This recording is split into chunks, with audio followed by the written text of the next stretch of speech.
Hi everyone, welcome back to another episode of Beyond the Surface.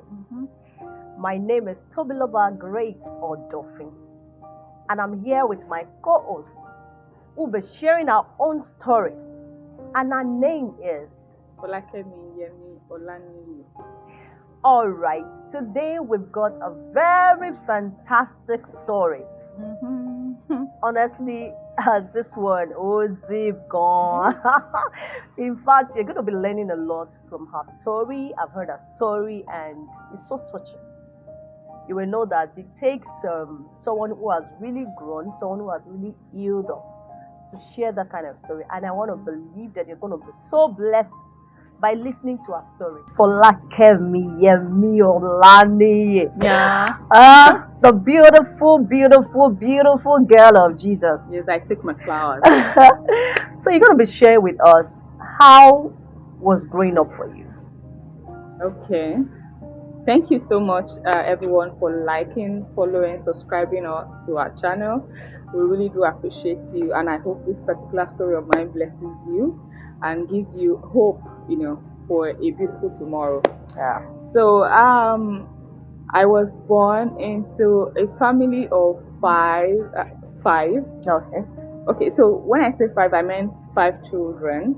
We went back into 4, then we came back to 5 children again. So I will explain. Okay.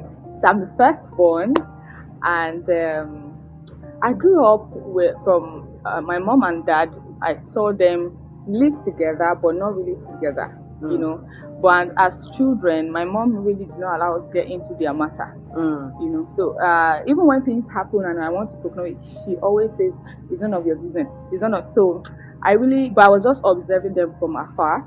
I knew they were not in love. I knew they were not, into each other. They were always. My dad is such a hard person, So, and my mom is really a soft person. Wow. She's very soft, soft talking. She doesn't want problem and all of that. That's the kind of person that she is. So I grew up like that. And fast forward to, I went to primary. If there's something one good thing that my dad did for me was always take me to one of the best schools around at the time. There's possibility that I may not pay school fees, and I get to go through the embarrassment of being sent home like every other day, but it gave me that exposure. I had to relate with children from very good background homes and wealthy. I remember that even at the time in our life, I was attending, I think at that time I was in GS1, I was attending a very beautiful school, like really good school, and we were living in an uncompleted building. Wow. Yes, there was no door. It was, when I say uncompleted, really uncompleted, it was just, this pan that was over the house. The window they used plywood to cover it, so you can't even open it. The whole room is dark. Wow. Then the door has just nets that they used to use this Ankara clothes to tie to. So that was the way I grew up. But I was enjoying myself. I didn't even know nothing was happening up until when I was 10, and my dad was not around. My mom went out with somebody, and so she said that I should stay with my siblings. So at the time we were 5. So I'm the firstborn. I have 2 other sisters who came right immediately after me. Then I have 2 brothers after them. Okay. But my uncle came around. As children, I went to play in a neighbor's house. So my uncle came around and said that he wanted to see me. So told my brother Tosin, his name was Tosin, to come and call me. So he called him. I was like, "Uncle, so is here." I was so happy, excited. I ran, to the house, and in the process of running, my brother was running after me. A dog came at him and beat him. A dog? Yes. Wow. A dog beat him, and that was the beginning of a lot of things for us. Wow. After 3 days, he died. Wow. Yes.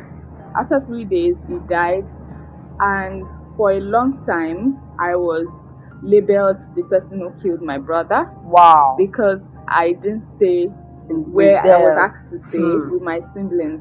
There were 4, I was just 10. My immediate younger sister was 8. The next one was 6. Then Tosin at the time was he was 3 going to 4. Then our baby brother 1. So I was meant to take care of all of these people as a young girl myself. And because at 10 years. Yes. So they believed I failed them, and for a long time I carried the burden in my heart that I was a murderer. Yes. I went.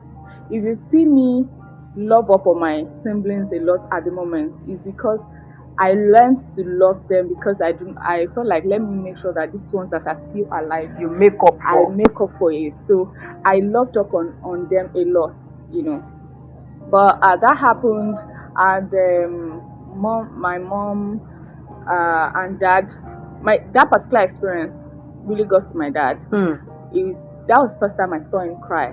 Wow. As a man. My dad is such a strong, hard person, so to see him cry, it was a lot. It was a lot. That was when I started feeling like, for a man to cry like this, it has to be a lot. It was really a lot.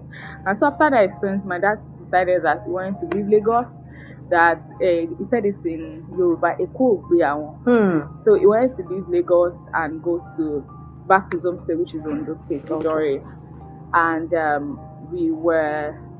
My mom said she wasn't going with us because she said she has been there before. Okay. My third sister, she was born in Ondo State actually. Okay.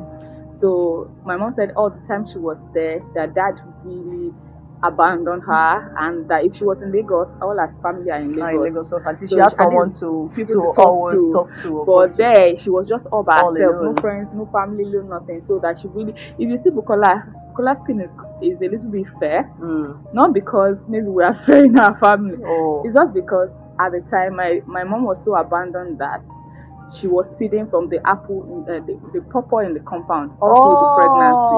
So she said that was what gave Bukola that kind of skin. Color. Wow. Yes. So that was how we grew up. And so after that experience, my mom got back to Lagos, and she made up her mind that she wasn't going to go back where, safety, like with her family. So when my dad wanted to go back, she said she wasn't going. So they shared us into 2. We've lost one of us. So we had myself and my main younger sister went with dad, and our third born and our last baby stayed back with mom. And so we went to Ondo State in Idore. I started living there. For somebody who thankfully, I gave my life to Christ when I was quite young, when I was 12. Wow. Yes. When I was 12, and I was conscious of it. Wow, that's a very good one. It wasn't like maybe Abi. No, I was really conscious of it. I don't know what would have become of my life if I had not had that kind of experience with God. So I gave my life to Christ when I was 12. We went back to Ondo State when I was 13. Wow. So it was God. God was particularly parenting me all through the journey. My mom wasn't there. My dad left us a lot of times. Wow. Like he's used to just. Was he traveling? He's used to just wake up in the morning and leave. In our mind, we feel he went to work and he does not come back that day. Wow. Yes. So you are left all alone in the house. I was 13 to take care of my siblings all by myself.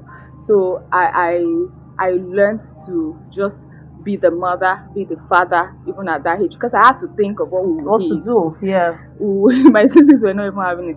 Anyway, we all grew up having that independent nature, but I had to sort. I remember a particular Christmas that we had that particular year. When we were going to Ondo, so we went with some of my mom's wrappers, and so it was Christmas, and we needed to buy clothes and shoes and all, and there was nobody buying nothing for us. I remember I had to think for my family that, okay, you know what, this mommy's wrapper, let's go and turn it to skirt and blouse. So I turned it to skirt and blouse for my 2 sisters. Wow. Then our baby brother, we just got a shirt for him with his jeans that he had. So the material wasn't enough for me to sew, so I had to let just them go out and I had to sacrifice and stay back at home. So how did you get money to pay tailor and all of that? Thankfully, we were blessed with people there. People just loved us. We were from Lagos, we're children and people. There's a particular family that I cannot forget, and I stayed there. They were the first family we lived with when we moved there. They were living the flat upstairs and we were living downstairs, and they always just gives us food. Wow. They always gives us food. So if there's anything that we need, they are like big sisters, to us, the Akinyekes, wherever they are. Wow. They were really there for us. So they really took care of myself. If it is about food, I know we are covered as long as Sorted. it's covered. Wow. So that really helped us. And there's something my dad also did, which is humanizing. Wow. It was a lot, actually. It was a lot of women.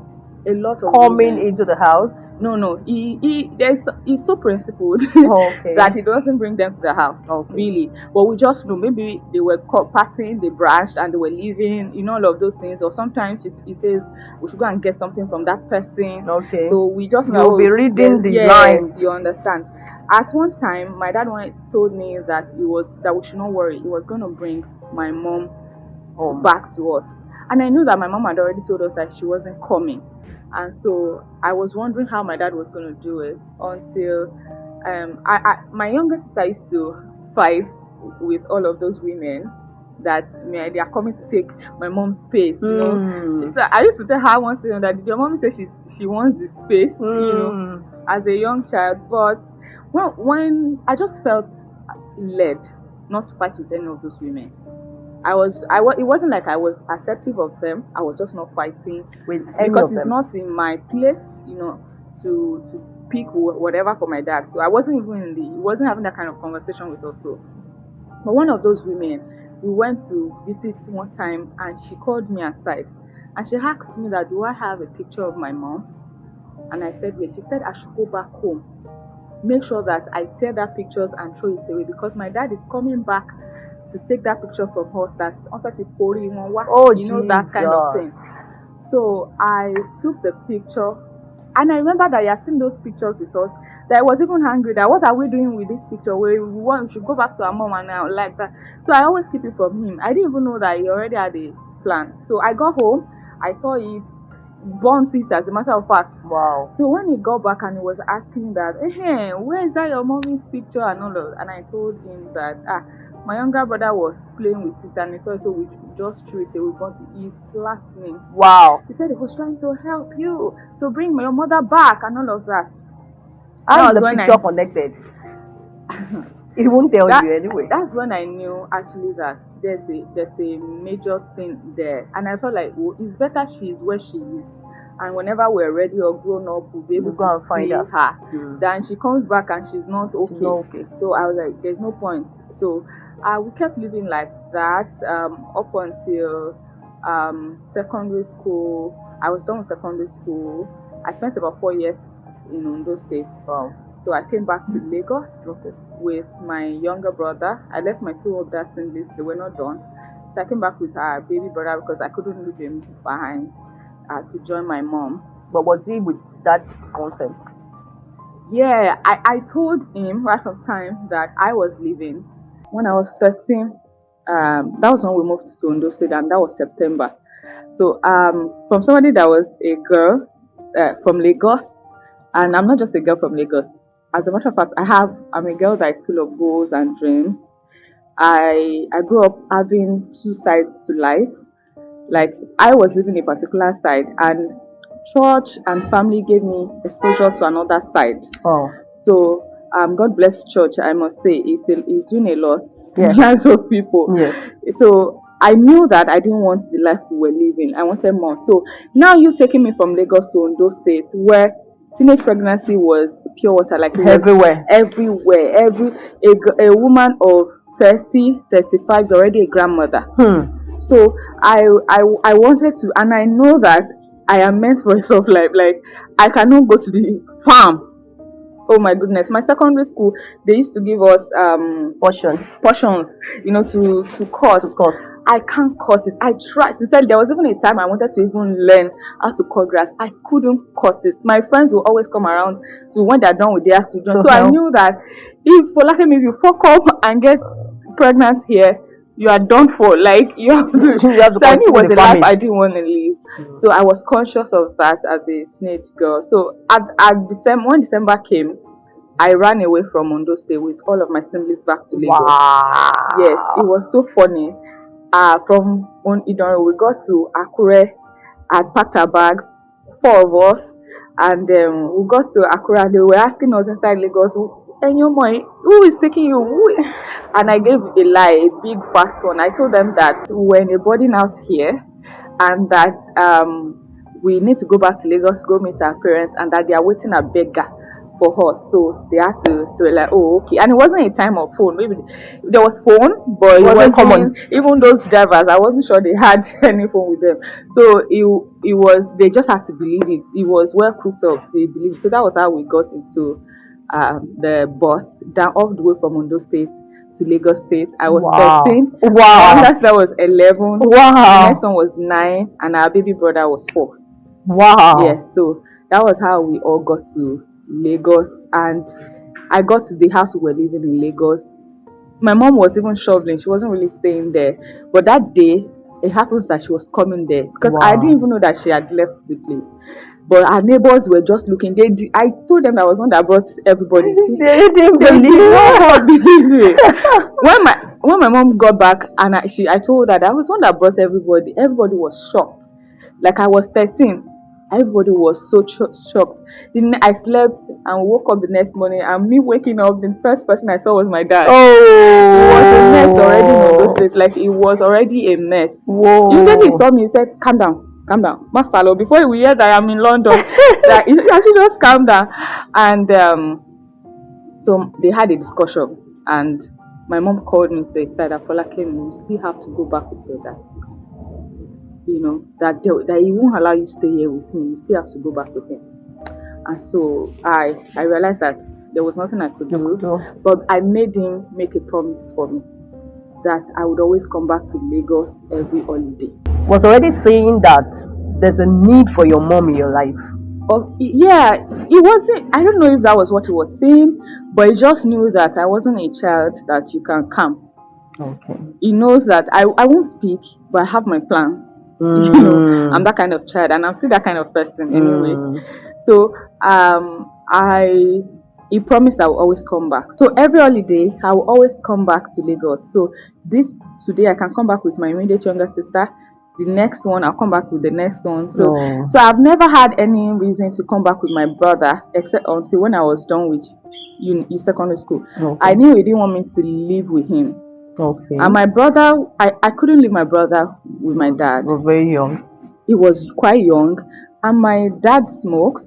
Ooh. So there was a day I saw my brother pick a cigarette and my head went all over. So I just knew that I didn't want to leave him. The three of us, we had an understanding. We, the three girls, we already have an understanding. We know that this life is not right and all of that. But he was just following anything that he says. So I wanted to take him away from there. So immediately after secondary school, when I was 16, we left there and I came to Lagos with him. Even on our way, we had an accident in Ondo State, and everybody it was just me and him. Everybody was telling me to go back to Idore. I said, if I go back, I may never come back again. I joined another bus, and I'm a very determined person. Wow. And we got back to Lagos, and we came to meet my mom. At the time we got back to Lagos, my mom was with the person I call my stepdad. Okay. At the time. Remarried.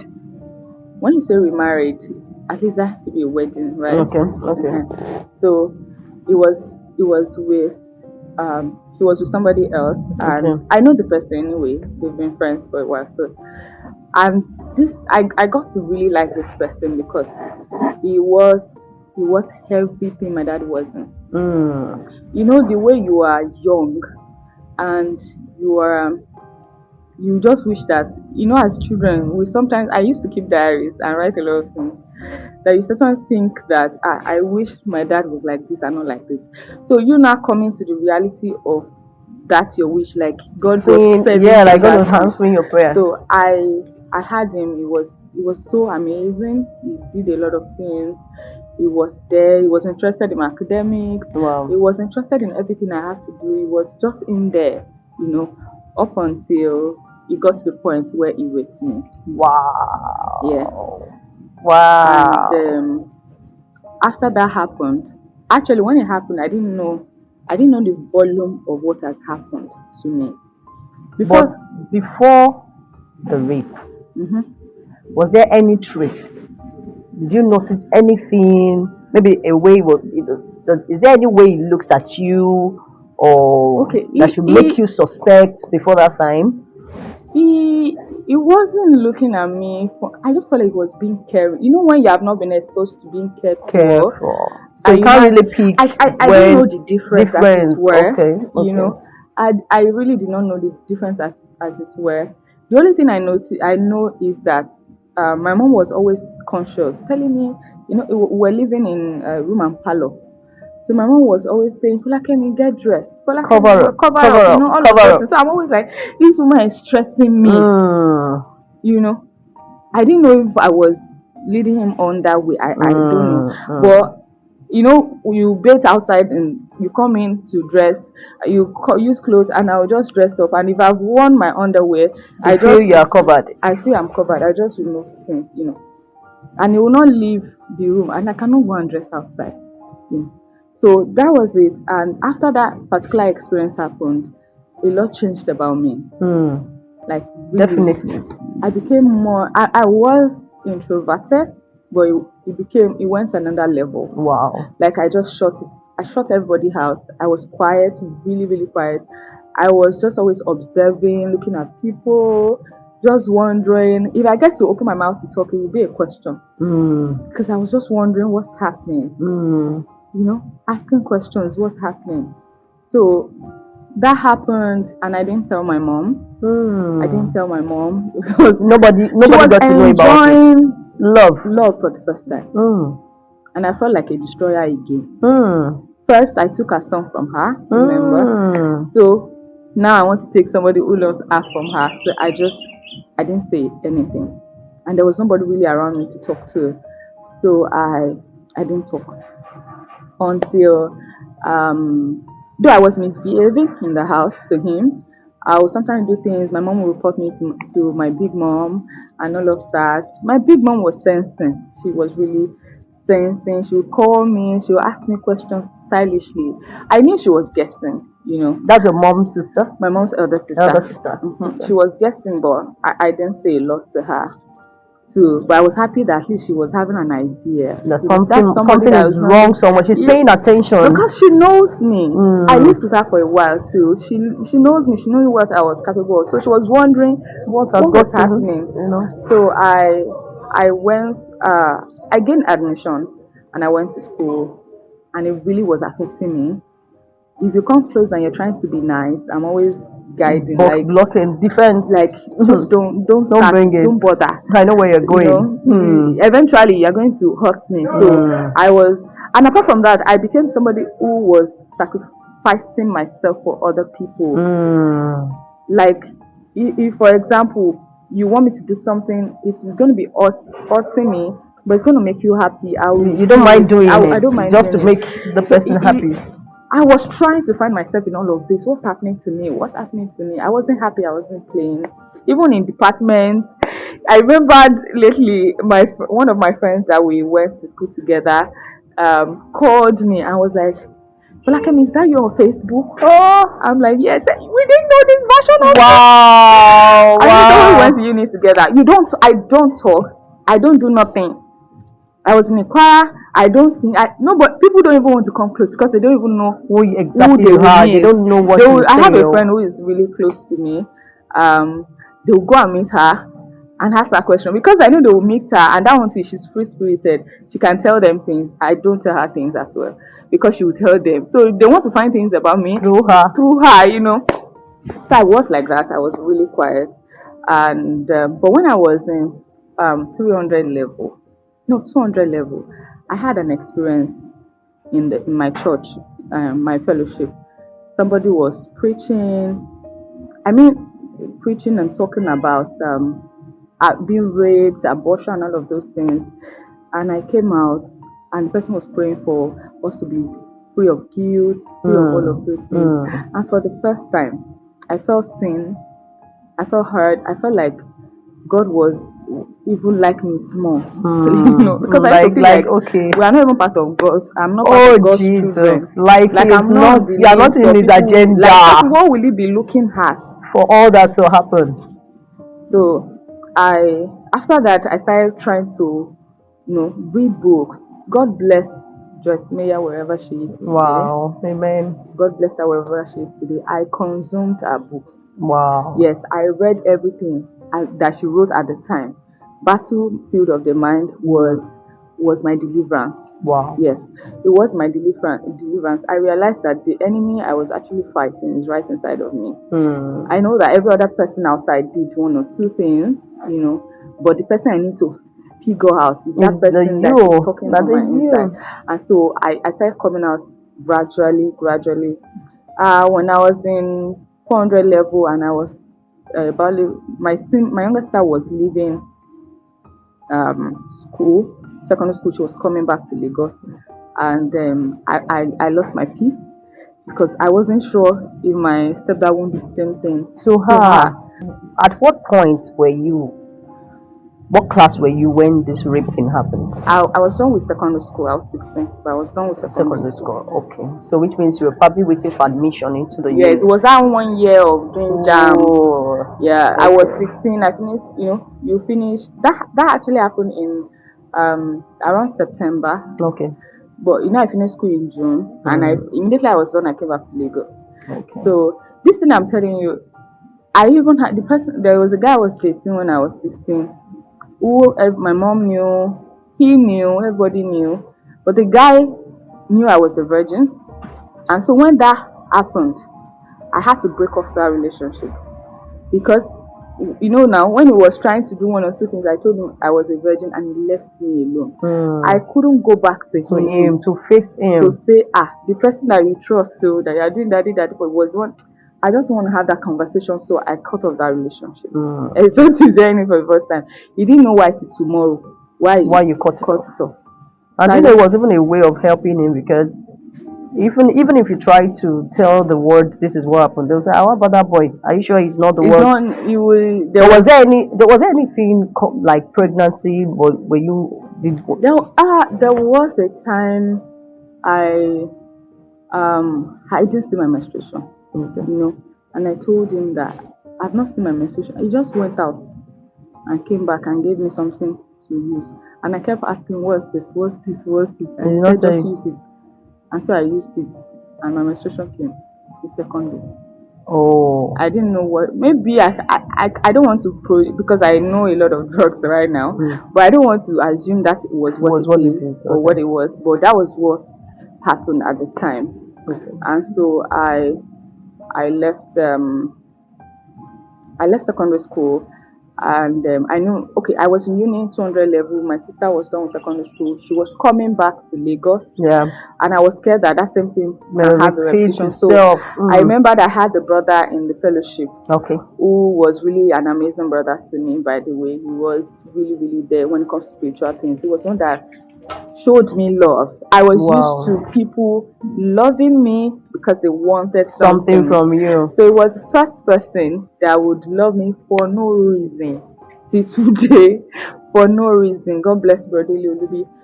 So I remembered I told him that this was this. I never told him anyway, because I couldn't trust anybody. But at that time I felt like I needed to say this to one person. Somebody.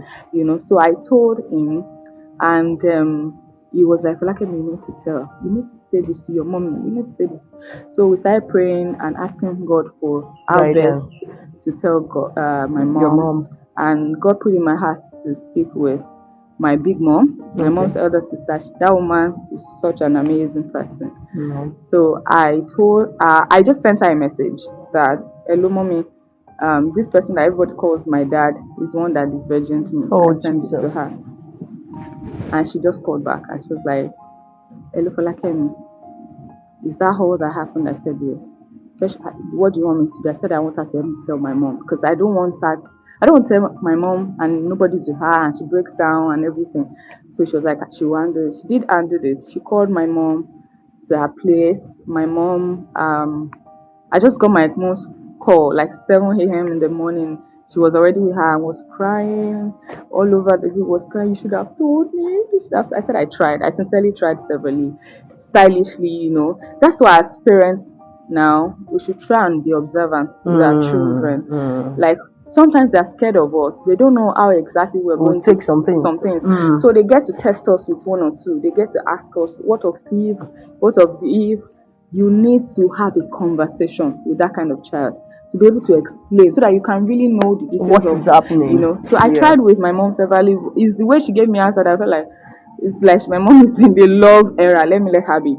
So when I told her, that was actually after that time, that was the last time thing I heard about my stepdad up until now. Wow. Because mom called him and he never came back to the house after that day. So your big mom called your mom to come over. So when she came, she broke the news. Your mom called your stepdad, and he never returned. Never. Wow. Yes, he never returned. He called one or two times, not just one or two times. Calling who? You or your called mom? me. He called mom, asking for forgiveness. He was Wow. sorry, sincerely. We all have forgiven him. Sincerely, we all have. We've moved past it, but you know, my mom at the time was really pained because my mom She really, would. you know, loved him and entrusted us to him. You know, so she was really pained. But that happened. I just did not know how much that has affected me. I feel like by telling my mom I was okay, You'll be I was free. cool, I was free, but I still wasn't able to trust anybody anymore. I wasn't able to, you know, have conversations with people. Even my choices were poor. Like the things I would take from people on a normal day, everybody would be like, I will just take it, you know. Just like So, you don't have choice. Like I don't have choice. I was just taking a lot of things. Thank you for watching this episode, and we hope that you have been blessed.